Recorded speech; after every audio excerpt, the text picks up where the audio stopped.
Si Mimi ay takot sa dilim, pero gusto niya mag-tricks, pero nag-red siya at bumalik na naman ang anyo niya. Lumabas siya para mag-ano dyan. Tapos gusto niya maging red agad. Yung cellphone niya at nahimatay siya.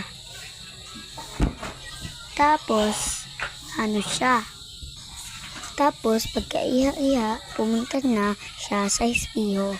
Iba na ang kanyang itsura. At pagkahigit, naging na siya, maitim. Alam niyo yun? Tapos, habang siyang kumaklase, nakita siya ni Maya. Nag-ano siya. Tapos, si Mimi, dumating ang kanilang leader. Tapos, binulig din siya. Kala niya, mabait. Si Mimi naman. At ang kanyang isang babe. Umiyak si Maya dahil sa pambubuli nila. Tumulog na sila at tumuturook. Taktara! Wake na si Maya para mag-almusal. Tumingin agad siya sa salamin. Nakita niya ang itsura niya ng ngiti-ngiti. At inaway niya din ang mga bulis.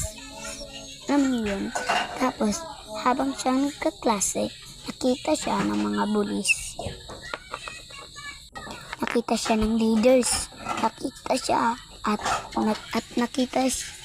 kasi siya ng mga leaders at si Mia.